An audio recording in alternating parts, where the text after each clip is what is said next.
Hello hi welcome नमस्ते, मेरा नाम है ऋतिक और आज हम फिर से बात करने वाले हैं एक और नए टॉपिक के ऊपर। ठीक है, तो आज हम शुरू करते हैं सेमेस्टर 4 और सेमेस्टर 2 के उन बच्चों की बात करेंगे जो बच्चे इस साल मैथ्स का एग्जाम देने वाले हैं, इनकी बिजनेस मैथमेटिक्स का एग्जाम देने वाले हैं। जैसे ऊपर लिखा भी हुआ है, इस वीडियो में शुरू करेंगे मैट्रिक्स और डिटरमिनेंट सिर्फ उन बच्चों के लिए जो या तो बीकॉम ऑनर्स का एग्जाम देने वाले हैं या फिर बीकॉम प्रोग्राम में हैं, ठीक है, सेमेस्टर 2 में और बीकॉम ऑनर्स में सेमेस्टर 4 में, क्योंकि उनके में ये कॉमन सब्जेक्ट है बिजनेस मैथमेटिक्स, जिसका एग्जाम अब होने वाला है। ठीक है, और एक चैप्टर भी हमारा कॉमन है, वो क्या है, मैट्रिक्स एंड डिटरमिनेंट, जिसकी शुरुआत हम इस वीडियो में करने वाले हैं। तो जो बच्चे सेमेस्टर 2 या सेमेस्टर 4, बीकॉम ऑनर्स के सेमेस्टर 4 और बीकॉम प्रोग्राम के सेमेस्टर 2 से हैं, कृपया करके यही उस वीडियो को देखें, या फिर वो जिनके में मैट्रिक्स और डिटरमिनेंट इंपॉर्टेंट है। तो चलो फिर शुरू करते हैं मैट्रिक्स और डिटरमिनेंट चैप्टर। और स्वागत है आपका मेरे इस नए YouTube चैनल पर, जिसका नाम क्या है, कॉलेज फॉर यू। तो भाई चैनल को सब्सक्राइब करना बिल्कुल ना भूलें और वीडियो को लाइक करना बिल्कुल ना भूलें अगर वीडियो पसंद आए तो चलो फिर शुरू करते हैं आज की क्लास मैट्रिक्स और डिटरमिनेंट के साथ। तो शुरू तो हमने कर देंगे, लेकिन पहले हमें समझना होगा कि मैट्रिक्स और डिटरमिनेंट होता क्या है, क्योंकि हो सकता है आप में से बहुत से बच्चे ऐसे हो जिन्होंने 11वीं 12वीं मैथ्स ना पढ़ी हो। ठीक है, तो कोई दिक्कत की बात नहीं है, आपका भाई ऋतिक यहाँ बैठा हुआ है, वो आपको हर एक चीज अच्छे समझाएगा, चाहे आपने 11वीं 12वीं की मैथ पढ़ी हो चाहे ना पढ़ी हो। पढ़ी है तो बहुत अच्छा, आपको अच्छे समझ में आएगा, जो नहीं पढ़ी उनके लिए भी कोई बात नहीं है, ठीक है, आपको भी समझ में आएगा। तो चलो फिर शुरू करते हैं मैट्रिक्स और डिटरमिनेंट। तो पहले हमें ये समझना होगा कि मैट्रिक्स होती क्या है। डिटरमिनेंट की बात मैं इस वीडियो में नहीं करने वाला, मैं सिर्फ बात करूंगा मैट्रिक्स के बारे में।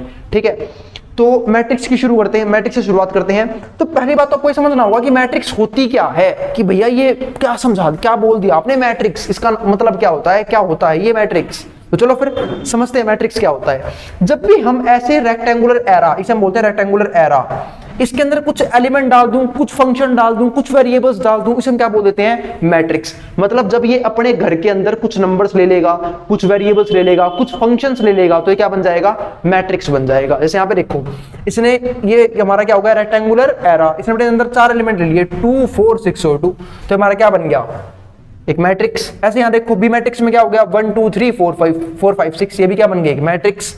ऐसे यहाँ पे देखो सी, ठीक है, इसने अपने अंदर 4 वेरिएबल्स ले लिए, ए बी सी और डी, तो ये भी क्या बन गया, एक मैट्रिक्स। आई बात समझ में, ये भी क्या है, एक मैट्रिक्स, ये भी क्या है, एक मैट्रिक्स। पर इसमें फर्क क्या है, इसने अपने अंदर दिए हैं function, sine theta, cos theta, tan theta, cot theta, है ना, जिससे आप भूजा डरते थे बचपन में कि भैया ये क्या आ गया, ट्रिग्नोमेट्री नाम की बला। आई बात समझ में, तो ये सारी टाइप हमारी क्या है, मैट्रिक्स की अलग अलग टाइप्स हैं। आई बात समझ में, तो हमारी क्या अलग टाइप्स की मैट्रिक्स हैं। और एक बात का ध्यान रखना, पता है क्या, एक बहुत खास बात है, वो क्या, कि जब भी आप किसी मैट्रिक्स को दिखाओगे ना, तो आप यूज करोगे कैपिटल अल्फाबेट। क्या यूज करोगे, कैपिटल अल्फाबेट, स्मॉल अल्फाबेट गलती से भी यूज मत कर देना। अरे या फिर आपको इस पूरे चैप्टर में कहीं पे भी, ठीक है, स्मॉल अल्फाबेट यूज होता हुआ दिख जाए मैट्रिक्स के नाम के आगे, तो क्या हो जाएगा, गलत हो जाएगा। जैसे मैंने यहाँ पे स्मॉल डी लिखा हुआ, तो यहाँ पे क्या हो जाएगा, बड़े वाला डी। आई बात समझ में, तो ध्यान रखना, इसी बात को समझाने के लिए मैंने यहाँ पे स्मॉल डी लिखा हुआ था। आई बात समझ में, कि अगर कभी भी आपके आगे कैपिटल लेटर में कोई भी नाम लिखा जाए इस चैप्टर के अंदर, समझ जाना मैट्रिक्स का नाम है। आई बात समझ में। लेकिन अगर मैट्रिक्स के अंदर कभी वेरिएबल यूज हो गए, ठीक है, तो हमेशा स्मॉल लेटर्स में रहेंगे। जैसे यहाँ देखो ए बी सी डी सारे किसमें है, स्मॉल लेटर्स में है। तो चलो फिर आगे बढ़ते हैं। तो समझ में आ गया आप लोगों को कि मैट्रिक्स होती क्या है। ठीक है, अब मैट्रिक्स में अब एक स्टेप आगे बढ़ते हैं। ठीक है, मैट्रिक्स में कुछ चीजें होती है, जैसे एक तो होता है रो और एक होता है कॉलम। अब बात है भैया, ये रो क्या होता है और ये कॉलम क्या होता है। ये बन गई मैट्रिक्स, ये एक मैट्रिक्स है, ये एक मैट्रिक्स है, ये एक मैट्रिक्स है, ये भी एक मैट्रिक्स है, ये भी एक मैट्रिक्स है। ठीक है, तो भाई मैट्रिक्स के अंदर जो ये लेटी हुई लाइन है ना, ये इसे हम बोलते हैं रो। क्या बोलते हैं इसे हम, रो। जैसे ये हमारी क्या हो गई, R1, ये हमारी क्या हो गई, R2। ऐसे ही बी मैट्रिक्स में देखो, ये हमारी क्या बनेगी, R1 और ये हमारी क्या बनेगी, R2। ऐसे ही सी में देखो, ये हमारी R1, ये हमारी R2। ठीक है, यानी कि रो 1 रो 2। ठीक है, तो जो ये हमारी हॉरिजॉन्टल लाइंस होती है ना, कौन सी लाइंस, हॉरिजॉन्टल लाइंस। ठीक है, अरे सीधी सी बात है, लेटी हुई रेखा, मतलब जो लेटी हुई लाइन है, इसे क्या बोलते हैं, ठीक है, क्या बोलते हैं, रो। तो ये हमारा क्या हो गया, रो। तो ये हो गए रो। और जितनी भी एक खड़ी लाइन है, जैसे ये हमारी, इसे हम बोलते हैं वर्टिकल लाइंस, जिसे हम क्या बोलते हैं, कॉलम्स। क्या बोलते हैं, कॉलम्स। तो रो क्या होता है, जो लेटी लाइन है, और खड़ी जो लाइन है उसे हम क्या बोलते हैं, कॉलम्स। इसके अंदर कितनी कॉलम है, कोई भी गिन लेगा कि भैया ये हमारी पहली कॉलम, ये हमारी दूसरी कॉलम, तो 2 ही कॉलम हुई। यहाँ पे हमारी ये हमारी पहली कॉलम, ये दूसरी और ये तीसरी, तो 3 कॉलम हो गई। इसमें 2 ही कॉलम होगी। ऐसे यहाँ पे ये हमारी पहली रो, ये दूसरी रो, ये पहला कॉलम, ये दूसरा कॉलम। आई मेरी बात समझ में? तो आपको रोज और कॉलम भी क्लियर हो गए होंगे। जैसे यहाँ पे देखो, यहाँ पे 3 रो है, R1 R2 और R3, और कॉलम कितनी है? 3 कॉलम्स है, R1 C1 C2 C3। आई बात समझ में? ठीक है, उम्मीद है यहां तक आपको कोई भी डाउट नहीं होगा। तो हमारे रो और कॉलम क्या होते हैं ये तो हमें क्लियर हो गया, ठीक है, यहां तो कोई डाउट नहीं है। मैट्रिक्स समझ गए, रो और कॉलम समझ गए, इसके बाद समझते हैं order of matrix. Order of matrix यानी कि मैट्रिक्स का ऑर्डर क्या होता है? मैट्रिक्स का ऑर्डर हमेशा बनता है रो और कॉलम को मल्टीप्लाई करवा के, पर ध्यान रखना क्या कि रो आगे आएगा, कई कॉलम की रो से करवा दो, ठीक है, रो आगे आएगा, ठीक है। जैसे इसका ऑर्डर बताऊं, इसका ऑर्डर कितना होगा? गिनो कितनी रो है? 2 ही तो रो थी। कितने कॉलम है? 2 ही तो कॉलम थे, तो 2 क्रॉस 2। यहाँ पे देखो कितनी रो है इसके अंदर? 2 ही तो रो है, और कॉलम कितनी है? 1 2 3 3 कॉलम है, तो 2 क्रॉस 3। इसके अंदर कितनी रो है? 2 ही तो रो है, और कितनी कॉलम है? 1 और 1, 2 कॉलम हो गई, तो 2 कॉलम है। इसके अंदर इसका ऑर्डर कितना होगा? 2 क्रॉस 2। इसमें बताओ, चलो इसमें आप ही बता दो, बताओ जल्दी। अरे पता नहीं जा रहा, क्या बताऊं ना? 3 रो है और 3 कॉलम है, तो क्या हो गया ऑर्डर? 3 क्रॉस 3। तो सिंपल टूचा सवाल, समझ में आ गया ना? ये था ऑर्डर ऑफ मैट्रिक्स। और मैट्रिक्स चैप्टर सही में बहुत ही टूचा है, आपको समझ में आएगा, अच्छे से देखना, बिल्कुल मजा आ जाएगा इस चैप्टर में। आई बात समझ में? क्योंकि ये मुझे ऐसा लगता है कि ये चैप्टर तो 12वीं में था, पर इसे 5th 6th में करवा देना चाहिए था, ठीक है, ये इतना आसान चैप्टर है। तो आगे देखते हैं हम यहाँ पे, तो रोज और कॉलम ये तो हमारे समझ में आ गया। अब समझते हैं टोटल नंबर ऑफ एलिमेंट कैसे निकालेंगे। कोई बड़ी बात नहीं है, जितनी रो है जितनी कॉलम है उनको आपस से मल्टीप्लाई कर दो, टोटल नंबर ऑफ एलिमेंट आ जाएंगे। जैसे यहाँ पे देखो 2 2 4, 2 3 6 एलिमेंट, 2 2 4। कई बच्चे गिनने बैठ जाएंगे, भैया 1 2 3 4 5 6 ही एलिमेंट है, 1 2 3 4 ही एलिमेंट। अरे बेटे मल्टीप्लाई कर लेना रो की कॉलम से, तुरंत आ जाएगा। 2 गुणा में 2 4, 3 गुणा में 3 9, हो गए 9 element. Total number of elements भी निकल गए। आई बात समझ में? ठीक है, तो भाई ध्यान से पढ़ लेना, बिजनेस मैथमेटिक्स का जिनका एग्जाम है या फिर जिनके पेपर में हायर लेवल पे मैट्रिक्स और डिटरमिनेंट आ रहा है। आई बात समझ में? सारा ढेर करेंगे इसी वीडियो में। चलो फिर इसी वीडियो में नहीं, मतलब इसी सीरीज में, ठीक है, क्योंकि मैं भी थक जाऊंगा एक ही वीडियो में सब कुछ पढ़ा आगे। आगे देखते हैं फिर, ठीक है। तो टोटल नंबर ऑफ एलिमेंट्स आ गया m क्रॉस n का m इंटू n। अब शुरू करते हैं। तो यहां तक हमने क्या पढ़ लिया? मैट्रिक्स क्या होती है, रोज कॉलम क्या होते हैं, ऑर्डर ऑफ मैट्रिक्स क्या होता है, टोटल नंबर ऑफ एलिमेंट कैसे निकालते हैं। अब हम पढ़ेंगे अगला टॉपिक। क्या है वो अगला टॉपिक? टाइप्स ऑफ मैट्रिक्स, कि मैट्रिक्स की टाइप कौन कौन सी होती हैं, कि भैया कितनी तरह की मैट्रिक्स हैं। कई बार नाम आ जाता है और फिर बच्चे वहीं घबरा जाते हैं, भैया कितनी तरह की मैट्रिक्स होती है, ठीक है। तो कुछ तो अभी बताऊंगा और कुछ टॉपिक के साथ समझाऊंगा। कुछ जो जरूरी है इनिशियल लेवल जानने, उन्हें मैं इनिशियल लेवल पे ही बताता हुआ चलूंगा। और भाई एक और इंपॉर्टेंट बात, मेरी वीडियो 2x की स्पीड पे या फिर 1.5x की स्पीड पे देखने की कोशिश ना करें। हो सकता है फिर आपके दिमाग के ऊपर से जाना शुरू हो जाए, क्योंकि मेरी बोलने की जो स्पीड है वो पहले ही काफी तेज है। आई बात समझ में? फिर आप मुझे कमेंट में लिखोगे भैया कुछ समझ नहीं आ रहा, थोड़ा धीरे पढ़ा लो। इससे बढ़िया 1x की स्पीड पे ही वीडियो चलने दे। आई बात समझ में? तो उम्मीद है आप मेरी हर एक बात को अच्छे से समझ पा रहे होंगे। चलो फिर शुरू करते हैं अगला कंसेप्ट, टाइप्स ऑफ मैट्रिक्स। अब बात यह आई कि भैया टाइप्स ऑफ मैट्रिक्स यानी कि कितने तरह की मैट्रिक्स होती है, जिनमें से एक क्या होता है हमारे पास? Row matrix. ठीक है, हम बकवास कम करेंगे, काम ज्यादा, और फटाफट निपटाओ इसे। अब रो मैट्रिक्स समझनी है। अब रो मैट्रिक्स क्या होती है? इसमें एक सिंगल रो हो, कॉलम चाहे कितनी हो, ले कितनी हजार, कितनी 5000, 3 4 5 500 5 लाख 5 करोड़, ठीक है। रो मैट्रिक्स ये रहेगी, बस रो एक सिंगल होनी चाहिए। यहाँ देखो एक सिंगल रो है, 3 कॉलम है, ठीक है, चाहे कॉलम तुम कितनी बना लो, बस रो एक सिंगल होनी चाहिए। देखो एक ही लेटी रेखा है बस ये वाली, तो यहाँ पे क्या होगी हमारी, ठीक है, रो मैट्रिक्स बन गई, जहां पे क्या हो, सिंगल रो हो। ऐसे कॉलम मैट्रिक्स जहां पे एक सिंगल कॉलम हो, चाहे रो कितनी हो जाए। अब मैंने यहाँ पे 3 रो ले रखे, चाहे तुम 4 ले लो, चाहे 5 ले लो, चाहे 50 ले लो, चाहे 5000 ले लो, चाहे वेले हो तो 5 लाख ले लो। भाई मेरी बात समझ में? तो सिर्फ वो क्या बन जाएगी हमारी कॉलम मैट्रिक्स। फिर हमारे पास क्या आता है? Diagonal matrix. अब बात है कि भैया ये डायगोनल मैट्रिक्स क्या होती है। डायगोनल मैट्रिक्स नाम से पता लग रहा है, ऐसे डायगोनल मैट्रिक्स यानी कि जिसके डायगोनल के एलिमेंट तो कुछ ना कुछ हो और उसके अलावा जितने हो बाकी सारे क्या हो जाए, जीरो। और ध्यान रखना मैट्रिक्स में डायगोनल सिर्फ इसको कहते हैं, इसको आई बात समझ में? ये वाला डायगोनल होता है मैट्रिक्स में, ध्यान रखना इस बात का। क्योंकि मैट्रिक्स में अगर मैं पूरा डिफाइन करूं तो डायगोनल का मतलब वो एलिमेंट्स होते हैं जहां पे रो और कॉलम सेम हो, यानी कि जिसका number of row number of column क्या हो, सेम हो। जैसे यहाँ देखो हर एक एलिमेंट को मैं पढ़ना सिखाता हूं, इसे बोलते हैं हम A11। क्या बोलते हैं? A11, यानी कि वो एलिमेंट है ये जो पहले रो पहले कॉलम में है। क्योंकि एलिमेंट को ना, हर एक एलिमेंट को हम दिखाते हैं, चलो एक थोड़ा सा बेसिक कंसेप्ट की बात कर लेते हैं। हर एक एलिमेंट को ना हम दिखाते हैं AIJ की फॉर्म में। किसकी फॉर्म में, ए आई जे की फॉर्म में, जहां पे आई शो करता है रो को और जे शो करता है कॉलम को। अगर थोड़ा सा डिटेल में बात करें तो इससे घबराने की जरूरत नहीं है। तो A11 का मतलब क्या है कि वो एलिमेंट जो पहली तो रो में है और पहले ही कॉलम में है, यानी कि ये A11, ठीक है। A12 का मतलब वो एलिमेंट जो पहली तो रो में है पर दूसरे कॉलम में है, पहला रो दूसरा कॉलम, ठीक है। A21 का मतलब जो दूसरी तो रो में है और पहले कॉलम में है, दूसरी रो पहला कॉलम। A22 दूसरी रो दूसरा ही कॉलम, दूसरी रो दूसरा कॉलम। आई बात समझ में? तो ऐसे पढ़ते हैं एलिमेंट्स को। तो डायगोनल मैट्रिक्स का मतलब मैं समझा रहा था। तो मैट्रिक्स में डायगोनल का मतलब पता है क्या होता है कि ऐसे एलिमेंट्स जहां पे रो भी वही हो और कॉलम भी वही हो, जैसे कि ये वाले देखो यहाँ पे A11 A22, यानी कि रोज और कॉलम, ठीक है, दोनों के नंबर क्या हो, सेम हो। समझ में आ गया ना? जैसे कि 1 1 2 2, ठीक है, जोन सी रो है वही कॉलम है, जोन सी रो है वही कॉलम है। तो वही सिर्फ कुछ ना कुछ होंगे, बाकी सब क्या हो जाएंगे, जीरो। तो ये कुछ ना कुछ है, मतलब ये होता है डायगोनल्स, ये 1 2 3 बाकी सब जीरो, ठीक है। इसे बोलते हैं डायगोनल मैट्रिक्स, ठीक है। और भाई जिसको 3 क्रॉस मैट्रिक्स का ऑर्डर सिर्फ लिमिटेड नहीं है कि आप 3 क्रॉस 3 की मैट्रिक्स ही बनाओगे, 4 क्रॉस 4 की मैट्रिक्स भी होती है, 5 क्रॉस 5 की भी होती है, पर इतना डिटेल में पढ़ने की जरूरत नहीं है। आई बात समझ में? इतना समझ लोगे बहुत है।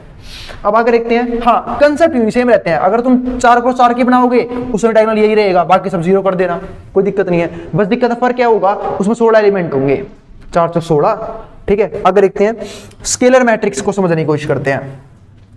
ये एक तरह की डायगोनल मैट्रिक्स ही होती है, बस इसमें एक फर्क है डायगोनल से। डायगोनल मैट्रिक्स में क्या था कि डायगोनल के एलिमेंट तो कुछ ना कुछ हो, ठीक है, बाकी सब क्या होता है, जीरो। लेकिन स्केलर में क्या होता है कि डायगोनल के एलिमेंट्स एग्जैक्ट सेम होने चाहिए, डिट्टो कॉपी।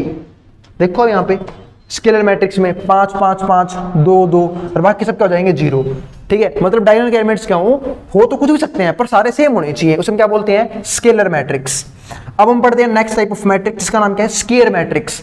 अब नाम से पता लग रहा है स्केयर मैट्रिक्स। स्केयर का मतलब जो डब्बे सी मुंह का हो, ठीक है। और डब्बे सी मुंह की मैट्रिक्स कब बनेगी, जब रोज और कॉलम सेम होंगे, वरना बन ही नहीं सकती। यानी कि जहां पे रो और कॉलम क्या हो, सेम हो, m = n हो, m शो करता है रो को, n शो करता है कॉलम को, ठीक है। जहां पे रोज और कॉलम क्या हो, सेम हो। जैसे एग्जांपल देखो, ये भी स्केयर मैट्रिक्स है, ये भी स्केयर मैट्रिक्स है, और कुछ नहीं चाहिए। अगला पढ़ते हैं नल और जीरो मैट्रिक्स। अब नल, जो नल्ला हो मतलब जो खाली हो मेरे भाई, ठीक है। मेरे को तो लगता है नल्ला वर्ड भी सीधे बनाओ, वेला होता है बस, तो जो भी हो, समझ गए ना तुम। नल और जीरो मैट्रिक्स का मतलब क्या है कि जो खाली रहता हो। यहाँ देखो कुछ एलिमेंट है तो पर सारे क्या है, जीरो में है, यहाँ भी जीरो है। आई बात समझ में? तो जीरो मैट्रिक्स है ना। ये भी देखो शून्य शून्य शून्य शून्य, मतलब 0 0 0 0 0 0। आई बात समझ में? यहाँ भी सारे जीरो। अब पढ़ते हैं आइडेंटिटी मैट्रिक्स की ओर। काफी इंपॉर्टेंट मैट्रिक्स है और काफी बार आपको नजर आएगी इस चैप्टर में। आइडेंटिटी मैट्रिक्स का मतलब होता है ऐसी मैट्रिक्स, ठीक है, जिसके डायगोनल में तो 1 हो, ठीक है। जैसे यहाँ पे डायगोनल में कुछ भी सकता है, यहाँ पे फिक्स है 1 ही रहेगा, डायगोनल पे 1 हो बाकी सब जीरो, डायगोनल पे 1 बाकी सब जीरो, ठीक है। आइडेंटिटी मैट्रिक्स को मैट्रिक्स का 1 भी कहते हैं, इसे मैट्रिक्स का 1 भी कहते हैं। क्यों कहते हैं? 1 का क्या इफेक्ट होता है मैथ्स में? 1 का इफेक्ट ये होता है मैथ्स में कि आप 1 को किसी भी नंबर से मल्टीप्लाई कर दो, ठीक है, तो दूसरे वाला नंबर ही आ जाएगा। जैसे 5 गुना में 1 5 हो जाता है, 6 गुना में 1 6 हो जाता है, 100 गुना में 1 100 हो जाएगा, 500 गुना में 1 500 हो जाएगा, 5 लाख गुना में 1 5 लाख हो जाएगा। ऐसे ही सेम टू सेम इसका रूल है। अगर मैं इन दोनों मैट्रिक्स की किसी भी और मैट्रिक्स से मल्टीप्लाई कर दूं तो दूसरे वाली मैट्रिक्स हूबहू बन जाएगी, जिसकी हम बात करेंगे ऑपरेशन ऑफ मैट्रिक्स मल्टीप्लीकेशन में। आई बात समझ में? तो आगे पढ़ेंगे, पर समझ जाना कि इसका काम क्या होता है। जैसे नंबरों में 1 का होता है, वैसे मैट्रिक्स में इसका भी 1 की तरह रोल होता है, ठीक है। अब आगे देखते हैं। अब ये 2 इंपॉर्टेंट मैट्रिक्स जो कभी 12वीं के बच्चों ने पढ़ी नहीं, क्योंकि उनके में यूज ही नहीं था। वैसे यूज तो खास आप में भी नहीं, फिर मैं समझा देता हूं। एक तो होता है अपर ट्रायंगुलर मैट्रिक्स, एक होता है लोअर ट्रायंगुलर मैट्रिक्स। अब बात है भैया, ये अपर ट्रायंगुलर मैट्रिक्स कौन सी बला है और ये लोअर ट्रायंगुलर मैट्रिक्स कौन सी बला है। अपर ट्रायंगुलर का मतलब है कि जो मेन डायगोनल है, इसे बोलते हैं डायगोनल, ये डायगोनल है। अपर ट्रायंगुलर में इसके नीचे वाला क्या हो जाएगा, जीरो हो जाएगा। नीचे वाले जितने भी एलिमेंट है मेन डायगोनल के, देखो यहाँ पे देखो, ये रहा मेन डायगोनल ये रहा, इसके नीचे वाले सारे क्या हो जाएंगे, जीरो हो जाएंगे, ठीक है, अपर ट्रायंगुलर मैट्रिक्स में। लेकिन अगर बात करूं लोअर ट्रायंगुलर की, तो भाई मेन डायगोनल के ऊपर वाले जीरो हो जाएंगे, मेन डायगोनल के ऊपर वाले सारे एलिमेंट जीरो हो जाएंगे। चाहे अगर मान लो 4 को 4 की बनाऊंगा तब भी उसके ऊपर वाले जीरो हो जाएंगे, और यहाँ पे उसके नीचे वाले जीरो हो जाएंगे, चाहे कितने एलिमेंट आते हैं उसके नीचे, आई बात समझ में? इसे बोलते हैं हम लोग अपर ट्रायंगुलर मैट्रिक्स और लोअर ट्रायंगुलर मैट्रिक्स। उम्मीद है आपको दोनों ही मैट्रिक्स समझ में आ गई होंगी, अपर ट्रायंगुलर भी और लोअर ट्रायंगुलर भी। आई बात समझ में? तो यहां तक हमने क्या पढ़ लिया, मैट्रिक्स होती क्या है, ठीक है, रोज और कॉलम्स क्या होते हैं मैट्रिक्स के अंदर, ऑर्डर क्या होता है, फिर हमने समझा टाइप्स ऑफ मैट्रिक्स को। अब हम पढ़ेंगे आगे एक नए टॉपिक के साथ जहां हम पढ़ेंगे ऑपरेशंस ऑफ मैट्रिक्स। तो भाई अगर वीडियो पसंद आए तो वीडियो को लाइक करना और चैनल को सब्सक्राइब करना बिल्कुल ना भूलें, ठीक है। अब हम बढ़ेंगे आगे नए कंसेप्ट यानी कि ऑपरेशंस ऑफ मैट्रिक्स के साथ। उम्मीद है यहां तक आप लोगों को कोई भी डाउट नहीं होगा, अगर है तो कोई दिक्कत नहीं है, कमेंट बॉक्स खुला हुआ है, वहां पे आप कमेंट कर सकते हैं, ठीक है। अब हम बात करेंगे अगले टॉपिक की। अब इसको जो भी उतारना है, स्क्रीनशॉट लेना वो ले सकता है, मैं हट रहा हूं बोर्ड के सामने से।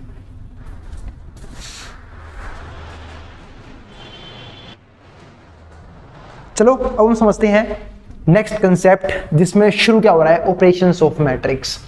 अब बात है ये ऑपरेशन का मतलब क्या होता है, क्या हम डॉक्टर बनने वाले हैं? बिल्कुल नहीं, बिल्कुल जी बिल्कुल नहीं, आप बिल्कुल सक्षम नहीं डॉक्टर बनने के, ठीक है। पता लगे भाई आप चीड़ फाड़ करने गए, वहां के अच्छी छोड़ के आगे, तो भाई ऐसा डॉक्टर बनने की कोई जरूरत नहीं है। ऑपरेशंस ऑफ मैट्रिक्स का मतलब क्या है कि जैसे मैथ्स में ऑपरेशन नहीं होते, प्लस माइनस डिवाइड और मल्टीप्लाई, ये होते थे मैथ के ऑपरेशन, ठीक है, जो हम दो नंबरों के बीच में लगाते थे और एक नया नंबर आता था।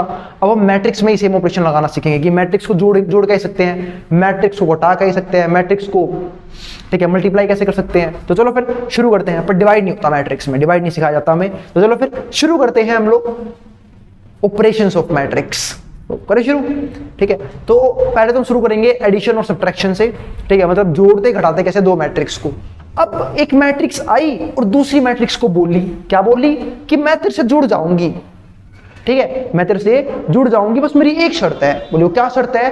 कि ऑर्डर सेम होना चाहिए, अगर तो मेरी जैसी हूबहू नहीं दिखती होगी तो तू परे न हो रही हो, मैं तेरे साथ नहीं जुड़ूंगी। आई बात समझ में? ये किसने कहा? मैट्रिक्स ने, कि अगर तेरे को मेरे साथ रहना है यानी कि मेरे साथ जुड़ना है तो तू हूबहू मेरी जैसी होनी चाहिए, अगर तेरा कैरेक्टर थोड़ा सा भी ऊपर नीचे हो गया ना तो तू परे नहीं रही हो। आई बात समझ में? तो दूर दूर रही हो। आई बात समझ में? तो चलो फिर शुरू करते हैं मैट्रिक्स को जोड़ना यानी कि ऑपरेशंस ऑफ मैट्रिक्स। और जहां पे हमारा पहला कंसेप्ट क्या है, एडिशन का, जोड़ना है हमें। तो मैंने देखा पहले क्वेश्चन में, देखा मैंने ऑर्डर क्या है, तो कितनी रो है इसके अंदर, अभी भी पढ़ाया था, भूल तो नहीं गई ना। कितना ऑर्डर इसका? 2 क्रॉस 2, अरे 2 ही रो है, 2 ही कॉलम है, 2 क्रॉस 2, और इसका ऑर्डर भी कितना है? 2 क्रॉस 2। इसका मतलब मैट्रिक्स जुड़ सकती है। आई बात समझ? और जो मैट्रिक्स जोड़ सकते हैं हम जोड़ देंगे। तो जोड़ते कैसे हैं वो समझते हैं। जोड़ना बिल्कुल बाएं हाथ का खेल है, पहले वाला एलिमेंट पहले वाले से जोड़ दो, दूसरे वाला दूसरे वाले से, तीसरे वाला तीसरे वाले से, चौथे वाला चौथे वाले से। अरे यूं नहीं भाई, किसी का पड़ोस किसे में घुसा दो, सवाल गलत हो जाएगा। आई बात समझ में? तो 1 गुणा 1 प्लस में 4 कितना हो गया? 1 प्लस 4 कितना हो गया? आता ना जोड़ना 5। अरे भाई कॉलेज में हो गया तो जोड़ना आता ही होगा। 1 प्लस 4 5, 2 प्लस 5 7, 6 प्लस 3 कितना हो गया? 9। कहीं कुछ और सोच के बैठा हो, 7 और 4 11, जुड़ गए, बस इतना सा काम था। ऑर्डर चेक करना है और जोड़ देना है, अगर ऑर्डर सेम हो गए जुड़ गया, जुड़ जाएगा, वरना क्या लिख देंगे? नॉट डिफाइंड, कि जुड़ नहीं सकता भाई अब ये, ठीक है। और क्यों नहीं जुड़ सकता, थोड़ी देर में बात करेंगे इस चीज के ऊपर। चलो जोड़ दिया। अब इन दोनों को जोड़ने की बात करूं तो 4 और 4 कितने हो गए? 8।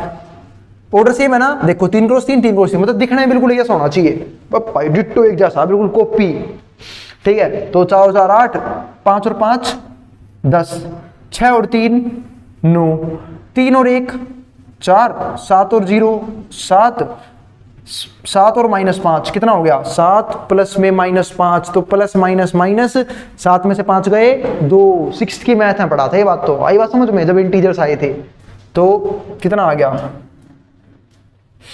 7 और 0 0, सॉरी 2 में -5 जोड़ना है ना, तो 2 प्लस माइनस माइनस, 5 में से 2 गए 3 आ जाएगा, पर साइन किसका रहेगा? माइनस का। देखो भाई ध्यान से, 2 में जोड़ रहा हूं माइनस का 5, तो plus minus minus, plus minus क्या होता है? माइनस, और 2 में से घट गए 5, तो कितना आएगा? अब 2 में से 5 घट रहे हैं, यानी कि छोटी में से बड़ी चीज घट रही है, तो क्या आएगा? माइनस का 3। सिंबल हमेशा बड़े वाले का आता है। आगे जोड़ोगे, 8 में से घट गए 7, तो कितना आ गया? 1, क्योंकि प्लस माइनस माइनस, 8 में 7 गए 1, 4 जमा 2 6, -4 प्लस 8, तो -4 प्लस 8, प्लस माइनस माइनस, ये हम सब जानते हैं। 8 में से 4 गए 4 तो आ जाएगा, और साइन किसका रहेगा? जो सिंबल 8 का है, यानी कि बड़ा, पॉजिटिव। तो बस ये एडिशन भी हो गया। अब इसको जोड़ के दिखाना है, ये भी जोड़ के दिखा दो भाई। क्या जोड़ोगे? जोड़ो। जब मैं जोड़ने गया 7 और 1 कितना हो गया? 8। सबसे पहले इंपॉर्टेंट बात, क्या ऑर्डर सेम है इसका? गौर से देखो इस क्वेश्चन को, शख्स को नहीं क्वेश्चन को। क्या ऑर्डर सेम है इसका? बिल्कुल ऑर्डर सेम है। तो 1 और 7 8 हो गए, 2 और 2 4 हो गए, -3 और +3 0 हो जाएंगे। 4 और 4 कितने हो गए? 8। 5 में से घट गया 2 तो कितना आ गया? 3। और 6 प्लस में 6 कितना हो गया? 12। बस जुड़ गए, सवाल खत्म। अब नेक्स्ट देखो, अब इनको जोड़ना है हमें, तो जोड़ लो भाई। कैसे जोड़ोगे? जोड़ोगे कैसे? 5 + 3 कितना हो गया? 8। ठीक है, 4 + 4 कितना हो गया? वो भी 8। 3 + 6 9, जोड़ना मत भूल जाना 9। और ऑर्डर सेम है तभी जोड़ रहा हूं। ठीक है, 2 + 2 4, 4 + 8 12, 8 + 4 12 होता, 8 + 4 12 होते हैं ना। 6 प्लस माइनस माइनस, 6 में 4 गए 2, साइन क्या रहेगा? पॉजिटिव ही, क्योंकि बड़े वाला पॉजिटिव है। 7 + 3 10, 2 + 2 4 और 1 + 3 4। ये हो गया हमारा एक और एडिशन का सवाल, ढेर। तो क्वेश्चन फटाफट ढेर हो रहे हैं। अब इसे और ऐड करना है, फटाफट कर दो ऐड। सारे अलग ऑर्डर के हैं, बस कंडीशन एक ही है, जुड़ जाऊंगा मतलब मैट्रिक्स जुड़ जाएगी अगर ऑर्डर क्या हो? सेम हो। और ऑर्डर सेम ना हो तो नॉट डिफाइंड, जुड़ेगा नहीं।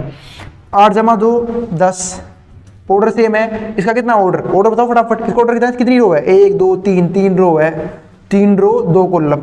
इसकी भी 3 रो 2 कॉलम। बस जोड़ दो फिर। 8 रो 10, 4 और 4 8, 6 और 5 11, ये वाला इसे जुड़ेगा। 2 + 6 8 और 3 + 4 7 और 4 + 3 7। कितना आसान सा कंसेप्ट था। ऑर्डर सेम हो, जुड़ जाएंगे। और जुड़ते कैसे हैं? ये वाला पहले वाले से दूसरे वाले से, फिर तीसरे वाले से चौथे वाले से। ठीक है, मतलब कोरस्पॉन्डिंग एलिमेंट ऐड किए जाते हैं। अब नेक्स्ट क्वेश्चन देखते हैं। इस क्वेश्चन को देखते ही मेरा मूड खराब सा हो गया, क्योंकि दोनों का ऑर्डर क्या है? अलग अलग। और जब ऑर्डर अलग अलग है तो आंसर में क्या लिख दूंगा मैं? ND, कि सर जी ये नॉट डिफाइंड है।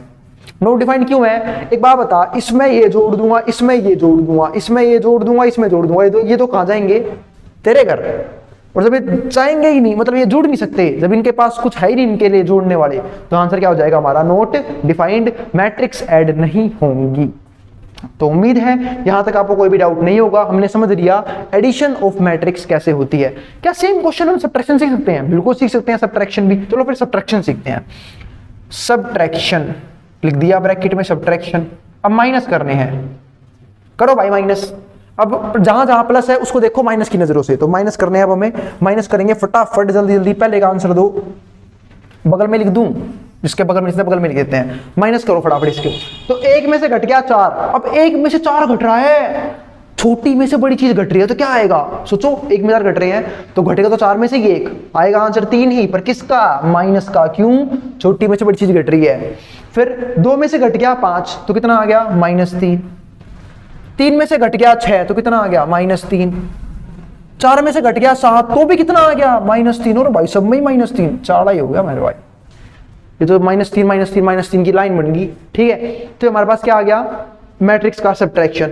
अब क्या इसमें से घटा सकता हूं? बिल्कुल घटा सकता हूं। तो घटाना शुरू करते हैं, पर स्पेस यहां थोड़ा सा कम है, नीचे लिख देता हूं इसका आंसर, है ना? यहां लिखेंगे इसका आंसर। किसका आंसर है ये? दूसरे वाले का। जिनकी आंखें कमजोर हो उनके लिए मैंने एरो बना दिया है, देख लेना ध्यान से। पर थोड़े से कान भी खराब हो तो माइनस करेंगे। 4 में से 4 घट गया, कितना आ गया? 0 0। 5 में से घट गया 5 तो भी 0। 6 में से घट गया 3, पर अब नहीं आएगा 0, अब आएगा 3। 3 में से घट गया 1 तो कितना आ गया? 2। 7 में से घट गया 0 7, क्योंकि 0 को ना तो जोड़ने से फर्क पड़ता है किसी नंबर पे, ना ही घटाने से। तो बहुत बढ़िया, 7 में से 0 गई, 7 आ गया। अब 2 में से घट गया, घटा का 5। समझ रहे हो ना? 2 में से घट गया, क्योंकि प्लस का सिंबल नहीं है ये। 2 में से घट गया, घटा का 5। तो घटा घटा क्या हो जाता है? जमा, यानी कि माइनस माइनस प्लस, और 2 + 5 7। उम्मीद है इतनी सिंप्लीफिकेशन आपको आती होगी। 8 में से घट गया, घटा का 7, तो घटा घटा जमा, 8 + 7 15। 4 में से घट गया 2 तो पाई 2 ही रहेगा। -4 में से घट गया 8 तो कितना आ गया? -12। सवाल ढेर हो चुका है, क्योंकि -4 में से घट गया है 8 तो -12 आया है, और ये सवाल हो चुका हमारा ढेर, माइनस भी हो गया है। अब अगला क्वेश्चन करते हैं। अगले क्वेश्चन मैं यहीं पे कर देता हूं, छोटा सा स्पेस बना के यहीं उड़ा देंगे। अभी उड़ाना शुरू करते हैं। तो एक में से घट गया 7, तो मेरे भाई छोटी में से बड़ी चीज माइनस हो रही है। एक में से क्या घट गया 7, अब एक में से गया 7 तो कितना आ गया माइनस का 6, क्योंकि एक में से 7 घट रहा है तो माइनस का 6 आ गया है। ठीक है, 2 में से घट गया 2, 0, बहुत बढ़िया। आप तो बिल्कुल माशाल्लाह क्या बालक हो, तुरंत आंसर निकाल देते हो। 3 में से घट गया घटा का 3, तो घटा घटा जमा 3 + 3 कितनी हो गई 6, तो यहाँ पे आ गया 6। फिर 4 में से घट गया 4 तो 0, 5 में से घट गया घटा का 2, तो घटा घटा जमा 5 + 2 7, और 6 में से घट गया 6 तो भी कितना हो जाएगा 0। ये भी आ गया। नेक्स्ट क्वेश्चन करते हैं। नेक्स्ट क्वेश्चन में क्या है, फिर से भाई माइनस करना है। क्या माइनस कर सकते हैं? बिल्कुल कर सकते हैं मेरे भाई, ऑर्डर सेम है। माइनस की भी वही कंडीशन है, जैसे प्लस होता है वैसे माइनस होता है। माइनस की भी सेम कंडीशन है, ऑर्डर सेम होना चाहिए, और घटाते कैसे हैं? Corresponding element. मतलब फिर से वही बात, एक मैट्रिक्स बोली दूसरी मैट्रिक्स को, मैं तेरे में से घट जाऊं या फिर तू मुझ में से घट जाइयो, अगर हम दोनों का ऑर्डर सेम होगा। आई बात समझ में? तो चलो फिर घटाते हैं अगले क्वेश्चन को देख के। क्या ऑर्डर सेम है? बिल्कुल सेम है, तो ये वाली मैट्रिक्स इसमें से घट जाएगी, घटा देते हैं।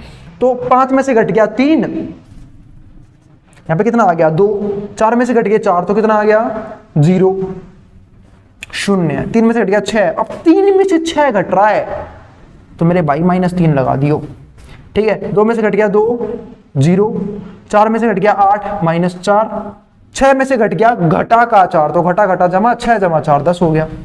और फिर 3 में से घट गया 7 तो माइनस का 4, 2 में से घट गया 2, 0, 1 में से घट गया 3, -2। सवाल हो चुका है ढेर।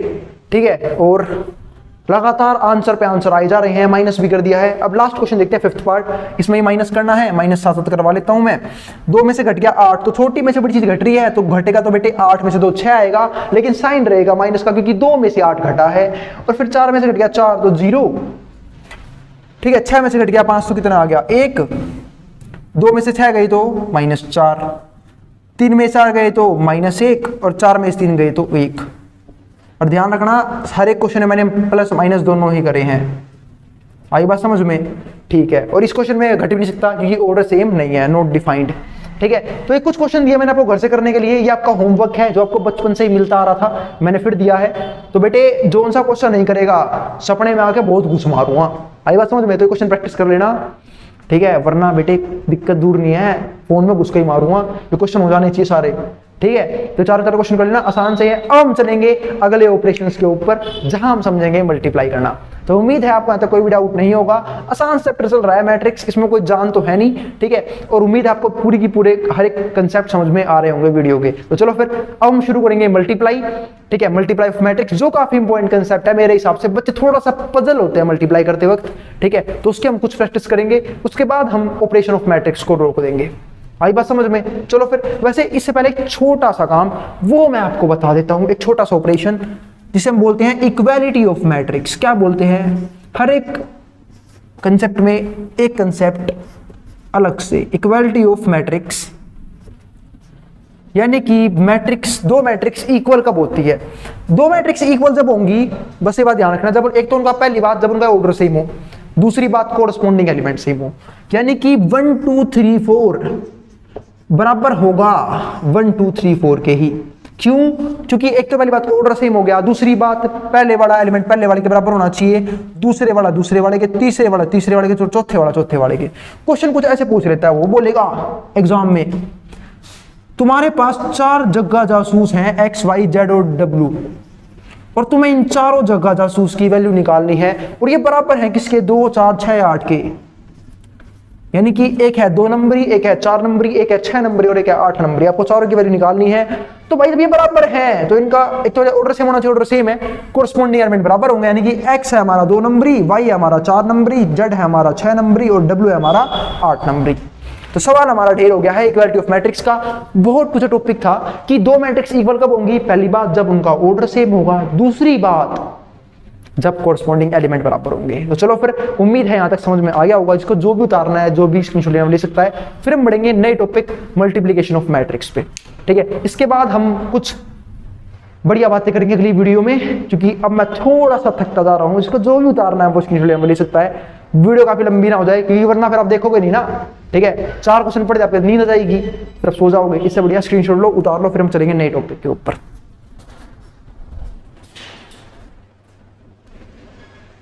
चलो अब हम देखते हैं इस वीडियो का आखिरी टॉपिक। ठीक है, video almost half an hour की हो चुकी है। ठीक है, चिंता की बात नहीं है, उम्मीद है आप लोगों को सारे कंसेप्ट समझ में आ रहे होंगे और ये कंसेप्ट इस वीडियो का हमारा आखिरी कंसेप्ट होगा, फिर हम बाकी बात करेंगे नेक्स्ट वीडियो में। ठीक है, चलो फिर समझते हैं ऑपरेशंस ऑफ मैट्रिक्स या फिर इसमें टॉपिक है मल्टीप्लिकेशन ऑफ मैट्रिक्स, कि दो मैट्रिक्स की मल्टीप्लाई कैसे होती है।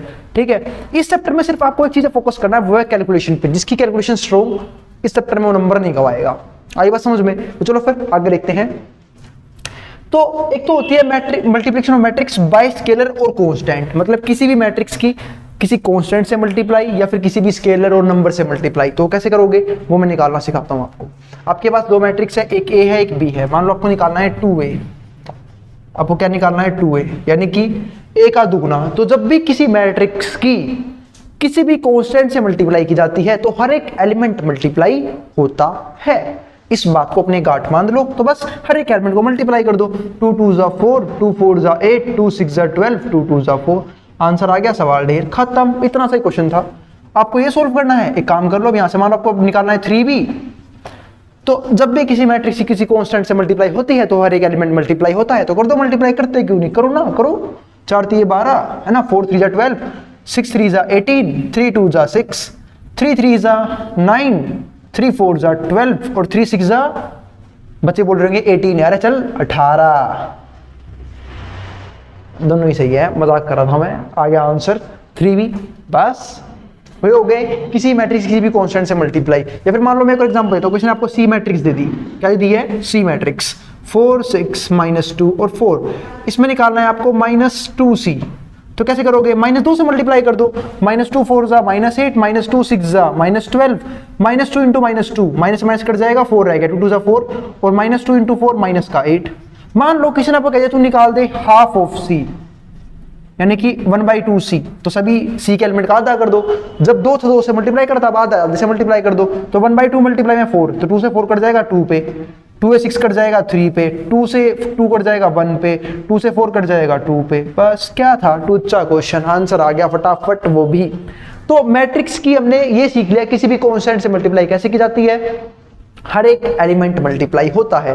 अब हम समझेंगे मैट्रिक्स की मैट्रिक्स से मल्टीप्लाई। ये तो आसान था, बातें भी आप इसे थोड़ा सा मुश्किल नहीं, ये इंपॉर्टेंट है, मैट्रिक्स की मैट्रिक्स से मल्टीप्लाई। अब मैट्रिक्स की मैट्रिक्स से मल्टीप्लाई कैसे होती है, उसमें भी एक कंडीशन है। क्या है कंडीशन? शर्तें बहुत है मैट्रिक्स की, पता नहीं इतनी शर्तें क्यों रखी हैं। ठीक है, तो मैट्रिक्स की शर्तें बहुत है। इसमें शर्त क्या है कि दो मैट्रिक्स की मल्टीप्लाई जब भी हो सकती है जब पहले वाले में जितनी कॉलम हो ना, अगले वाली में उतनी रो होनी चाहिए। दोबारा सुन लो, आपको इसकी इससे मल्टीप्लाई करवानी है तो मैट्रिक्स और मैट्रिक्स की मल्टीप्लाई जब ही पॉसिबल है जब पहले वाली में जितनी कॉलम हो अगले वाली में उतनी ही रो होनी जरूरी है। ठीक है, तो यहां देखो यहाँ कितनी कॉलम्स हैं, एक और एक, 2 कॉलम, यहाँ पे 2 रो होनी जरूरी है, 2 रो है, मतलब मल्टीप्लाई हो सकती है। तो कैसे होती है मल्टीप्लाई, दोबारा सुन लो। इसका ऑर्डर लिखो, ऑर्डर क्या हो गया, इसका ऑर्डर 2 क्रॉस 2, इसका ऑर्डर 2 क्रॉस 2। ये दिखा रहा है कॉलम को, ये दिखा रहा है रो को, इससे कटना चाहिए। अगर ये सेम नहीं है और ये नहीं कट रहे तो मल्टीप्लाई पॉसिबल नहीं है। और जो मैट्रिक्स बनेगी वो बनेगी 2 क्रॉस 2 की। तो मल्टीप्लाई कैसे करोगे वो सिखा रहा हूं। पहला रो पहला कॉलम, यानी कि सिंबल याद रखना ये वाला, पहला रो पहला कॉलम। ठीक है, पहले वाले रो को पकड़ो, इसकी बारी बारी दोनों कॉलमों से करो। तो पहला रो पहला कॉलम मल्टीप्लाई कैसे करते हैं, पहले वाले की पहले वाले से मल्टीप्लाई, यानी कि 1 मल्टीप्लाई में 4, बीच में रहेगा आपका प्लस, बीच में क्या रहेगा प्लस, फिर दूसरे वाले की दूसरे वाले से मल्टीप्लाई, यानी कि 2 गुना में 7। ये हो गई पहले रो की पहले कॉलम से। अब हम करेंगे पहला रो दूसरा कॉलम, यानी कि 1 गुना में 6। ये होगी पहले रो की पहले कॉलम से, यानी कि पहले वाले की पहले वाले से मल्टीप्लाई, बीच में प्लस, अब दूसरे वाले की दूसरे वाले से, तो 2 गुना में -4, यूं का यूं आएगा। दोबारा सुन लो, पहला रो पकड़ा, उसकी दोनों कॉलमों से मल्टीप्लाई करनी है। तो पहला रो पहला कॉलम, पहले वाले की पहले वाले से, बीच में प्लस, दूसरे वाले की दूसरे वाले से, फिर पहला रो दूसरा कॉलम, तो पहले वाले एलिमेंट की पहले वाले एलिमेंट से, बीच में प्लस, दूसरे वाले की दूसरे वाले से। ये हो गया। अब दूसरा रो, इसको पकड़ूंगा, इसी करूंगा दोनों कॉलमों से मल्टीप्लाई। तो दूसरा रो पहला कॉलम, तो 4 3 जा 12, बीच में प्लस, मल्टीप्लाई करके दिया। चलो अभी सिर्फ लिख के दिखाता हूँ। 4 3 जा, बीच में प्लस, फिर दूसरे वाले की दूसरे वाले से, 7 चौक, मल्टीप्लाई करना नहीं है, यूं कहीं रखो, अभी मल्टीप्लाई करनी आती नहीं हमें, आगे लिखते हैं। फिर दूसरा रो दूसरा कॉलम, तो पहले वाले की पहले वाले से, यानी कि 6 मल्टीप्लाई बाई 3, बीच में प्लस, फिर दूसरे वाले की दूसरे वाले से, यानी कि 4 मल्टीप्लाई बाई माइनस का 4। ये आ गया। अब हम सबको क्या कर देंगे, सोल्व कर देंगे। सोल्व करोगे, 4 1 जा 4, 7 2 जा 14, 4 + 14 कितना हो गया 18, 6 1 जा 6 और ये माइनस का 8 तो माइनस का 2, 4 3 जा 12, 7 4 जा 28, 28 और 12 कितना हो गया 40, 6 3 जा 18 और ये हो गया हमारा -16, 18 में 16 गया कितना आ गया 2, आ गया आंसर 18 - 2 40 और 2, सवाल खत्म। आई मेरी बात समझ में? तो भाई ये रहा हमारा मैट्रिक्स की मैट्रिक्स से मल्टीप्लाई कैसे करते हैं। ठीक है, इसको ना इस सिंबल के अलावा मैं एक तरीका और बता देता हूं आप लोगों को, जैसे ध्यान से देखना, इस एलिमेंट को हम क्या बोलते हैं A11 है ना, इस पूरे में क्या बोलते हैं A11। इसका मतलब क्या है कि इसका मतलब ये है कि तुझे पहले रो की, अगर तुझे A11 से तुझे पहले वाले रो की पहले वाले कॉलम से मल्टीप्लाई करनी है, तो पहले वाला रो पहला वाला कॉलम, इसका नाम क्या होता है A12। इसका मतलब क्या है कि पहले वाली रो की तो दूसरे कॉलम से मल्टीप्लाई करनी है, इसका नाम होता है A21 यानी कि दूसरे रो की पहले वाले कॉलम से मल्टीप्लाई करनी है, फिर A22 यानी कि दूसरे रो की दूसरे वाले कॉलम से ही मल्टीप्लाई करनी है। तो ये थी मैट्रिक्स की मैट्रिक्स से मल्टीप्लाई कैसे करते हैं। तो उम्मीद है यहां तक आप लोगों को कोई भी डाउट नहीं होगा कि मैट्रिक्स की मैट्रिक्स से मल्टीप्लाई कैसे की जाती है। अब हम करते हैं सेकंड पार्ट कंटिन्यू और यहां समझते हैं मैट्रिक्स की मैट्रिक्स से मल्टीप्लाई कैसे होगी। तो चलो, इसका ऑर्डर कितना है, पहले तो कंडीशन चेक करना पड़ेगा, हमें कंडीशन चेक करनी पड़ेगी। तो इसका ऑर्डर है 3 × 3, इसका ऑर्डर है 3 × 3, इस 3 से 3 कटना चाहिए, कट गया। यानी कि मैट्रिक्स की मल्टीप्लाई जब होगी ना, जब पहले वाले में जितनी कॉलम है 3 ही कॉलम है, अगले वाले में 3 रो होनी चाहिए और 3 ही रो है, तो मल्टीप्लाई पॉसिबल है। और जो मैट्रिक्स बनती है उसका भी ध्यान रखना, जो मैट्रिक्स बनती है ना वो बनती है बचे हुए ऑर्डर की, यानी कि वो पहले वाले का तो रो लेती है और दूसरे वाले का कॉलम। तो 2 × 2 का ही मैट्रिक्स ही बनी थी, देखो ये रहा। अब यहाँ भी जो मैट्रिक्स बनेगी वो 3 × 3 की बनेगी। तो चलो मल्टीप्लाई शुरू करते हैं। और इस वीडियो का आखिरी सवाल, तो पहला रो पहला कॉलम, पहले वाले की पहले वाले से 2 × 4, बीच में प्लस, दूसरे वाले दूसरे वाले से 3 × -3 × 2, फिर तीसरे वाले की तीसरे वाले से, ठीक है 4 3 जा, यहां पे बीच में प्लस 4 3 जा, ठीक है। ये हो गई पहला रो पहला कॉलम। अब पहला रो दूसरा कॉलम, 2 6 जा, 2 मल्टीप्लाई में 6, बीच में प्लस, फिर दूसरे वाले की दूसरे वाले से तो -3 और 4, बीच में प्लस, और फिर तीसरे वाले की तीसरे वाले से 4 6 जा, फिर ऐसे ही पहला रो तीसरा कॉलम, 2 × 3, ठीक है सीधा लिख दूं, स्पेस कम है 6, 2 × 3 6 हो गया, -3 × 5, माइनस का 15, माइनस का 15, उम्मीद है आपको वहां तक कभी दिख रहा होगा कैमरे में, ठीक है 15, और 4 6 जा 24, ठीक है 4 6 जा 24, बीच में प्लस 4 से 24, ये आ गया हमारे पास, ठीक है यहां तक की कोई भी दिक्कत नहीं है। अब हम आगे देखते हैं, तो ये हो गया हमारे पास। अब पहले रो की तीनों कॉलमों से कर दी, अब दूसरा रो पहला कॉलम, तो 5 4 जा 20, बीच में प्लस, सीधा मल्टीप्लाई कर रहा हूं, 0 × 2, 0 गुणा में कुछ भी हो 0 ही जाता है, तो 0 ही रहेगा, बीच में प्लस, फिर तीसरे वाले तीसरे वाले से 6 3 जा 18। अब दूसरा रो दूसरा कॉलम, 6 5 जा, यानी कि पहले वाले की पहले वाले से 6 5 जा 30, फिर दूसरे वाले की दूसरे वाले से, यानी कि दूसरे एलिमेंट की प्लस में दूसरे वाले से 0 × 4 0 ही हो जाएगा, फिर तीसरे वाले की तीसरे वाले से, तो 6 × 4 24 हो गया। अब करेंगे लास्ट वाले की मल्टीप्लाई, दूसरा रो तीसरा कॉलम, 5 3 जा 15, बीच में प्लस, 0 × 5 0, और 6 × 6 36, तो 0 जुड़ने पे फर्क नहीं पड़ता, ना ही घटाने पे, तो 0 क्यों जोड़ूं, ठीक है। अब दूसरे रो के तीनों कॉलमों से हो गई है, अब तीसरा रो पकड़ेंगे, तीसरा रो पहला कॉलम, ठीक है, तो 7 चौक 28, 7 4 28, यानी कि पहले वाले की पहले वाले से, फिर बीच में लिखूंगा प्लस दूसरे वाले की दूसरे वाले से, यानी कि 8, अच्छा तीसरा रो पहला कॉलम था ना, हाँ 8 2 जा 16, फिर बीच में प्लस 4 3 जा 12। उम्मीद है आपको समझ में आ रहा होगा, थोड़ा सा भी कंफ्यूजिंग नहीं लग रहा होगा। और अगर आपको मल्टीप्लाई थोड़ी सी भी दिक्कत आती है तो कोई दिक्कत नहीं है, मुझे कमेंट बॉक्स में कमेंट कर देना, हो सकता है आपको और भी क्वेश्चन प्रैक्टिस से करवा दूं मल्टीप्लाई के।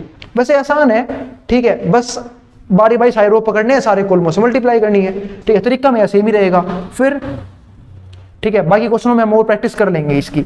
अब इसकी से कर दी, अब इसकी से करूंगा, यानी कि तीसरा रो दूसरा कॉलम, 7 6 जा 42, फिर बीच में प्लस, 8 4 जा 32, बीच में प्लस, और 4 4 जा 16। ये हो गई तीसरे रो की दूसरे कॉलम से। अब तीसरा रो तीसरा कॉलम, 7 3 जा 21, बीच में प्लस, यानी कि पहले वाले से 8 5 जा 40, दूसरे वाले से, और फिर 4 6 जा 24, तीसरे वाले से।